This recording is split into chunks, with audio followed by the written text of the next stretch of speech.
الحمد لله رب العالمين، صلى الله وسلم وبارك على سيد المرسلين وعلى آله وصحبه أجمعين.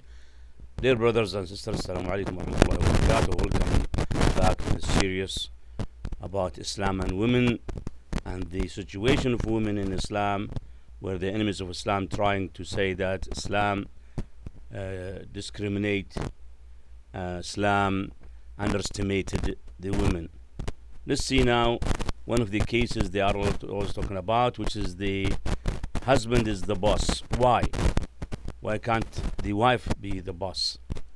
So in this episode, we'll answer some questions like, why did Islam give the husband the ruling over the wife?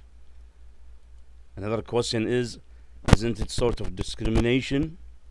Third question is, does it mean that women are not suitable for leading? Let's answer them one by one. First question is, why the husband is the leader? Why not the wife? Actually, there is so many reasons, like the following.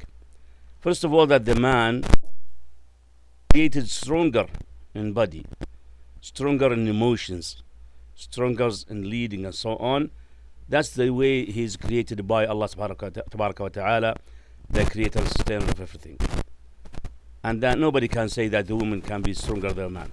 If there are some women who are muscled because they are doing a lot of gym and so on, that doesn't mean that all women are the same. It's known around the whole world that man is stronger in the body, stronger in the emotions, can control his emotions more than women, and so on. The other reason is that the man is required to support the whole family. Yani in Islam, women, as we said in the previous episode, women or the wife is not required at all to pay one single riyal to support the family. That's the responsibility of the man, the husband. So it's not the case that he's giving her charity. No, that's her rights on him, that he must support her financially and so on. So in this case now, since he is the one going to support the whole family, then he should be the leader also. The second question is, if somebody asks, isn't that a sort of discrimination between a man and woman who should be the same or equal as they say? The answer is definitely not. Why? Because discrimination will not be between two different persons. Yani discrimination, if there is two same persons, same qualities or same qualifications, okay, if we come and say, no, just this guy, because this guy is white and the other guy is black, or this guy is Asian, the other one is African or European, but they are the same in creation, they are same in qualification, then this is discrimination. While in our case in here, women and men are not the same. They have different creation things. Yeah, the man is a man. He's the one is strong one. He's the one is this and so on. So it's impossible to say that there is a discrimination against the women in here. Not at all. In fact, yani, if we look to women in the West as an example, lots of them have already said it clearly that she would love to stay at home and leave the leading for the husband, and he will support the family and so on. They would love to do that. They don't want to go and face harassment and problems going to work and going through the transportations and so on. So there's no discrimination. Same thing if we say that we have two persons, okay, they have different qualifications. A man who is having PhD in administration, as an example, another man is having only high school. Will you say that, okay, I'll put them in the same position? I'll give them the same position, manager of a department, both of them? It's impossible. Is this discrimination? No, because we have differences in here. Same thing for the case of man and woman. Each one of them have different qualifications and strengths.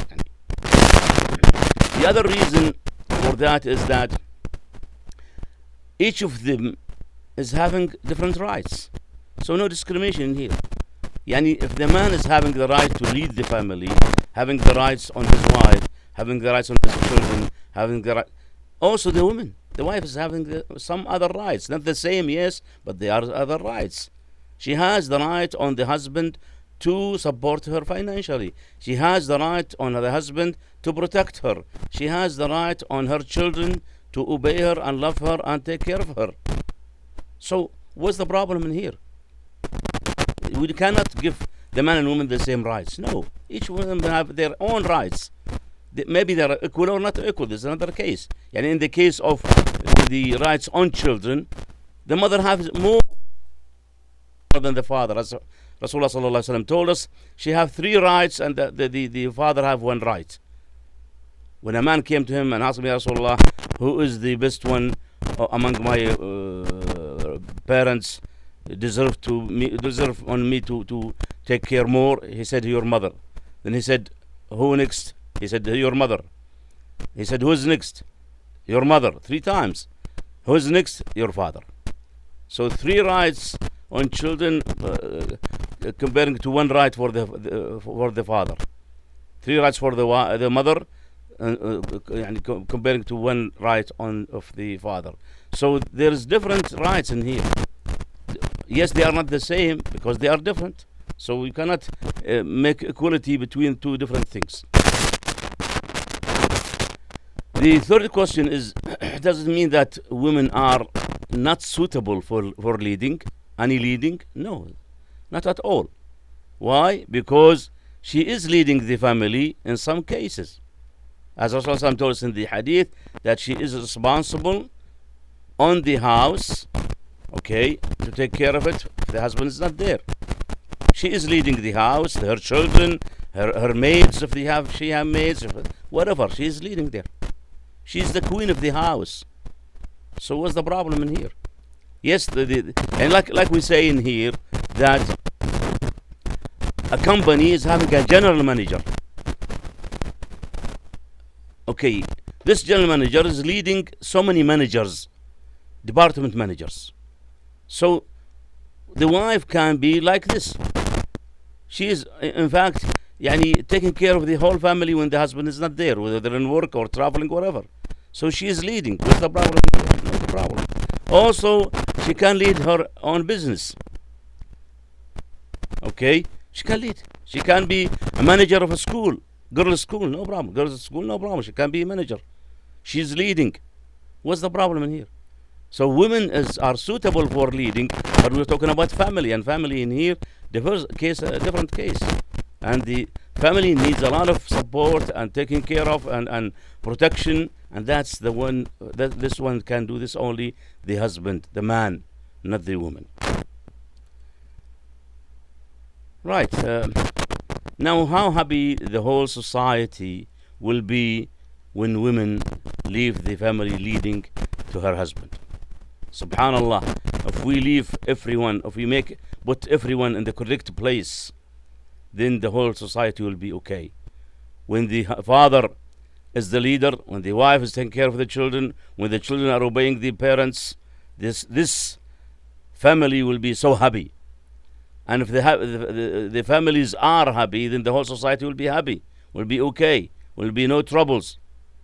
Only troubles will come when we start having the same what's happening in the West, for the families in the West, where there is no respect between all of them. Nasallallahu al-afiyah. And nobody can deny that. It's clearly there. Anyone who have lived in there, like me, have seen these things happening among them.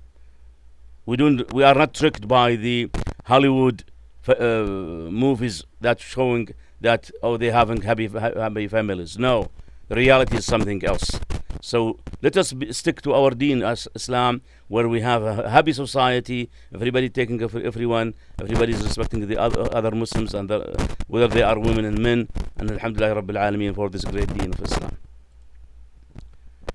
Concluding that, I ask Allah subhanahu wa ta'ala to reward you for watching this clip or video, and reminding you that sharing such video and other da'wah material is actually sharing the reward from Allah subhanahu wa ta'ala. Barakallahu feekum. Assalamu alaikum wa rahmatullahi wa barakatuh.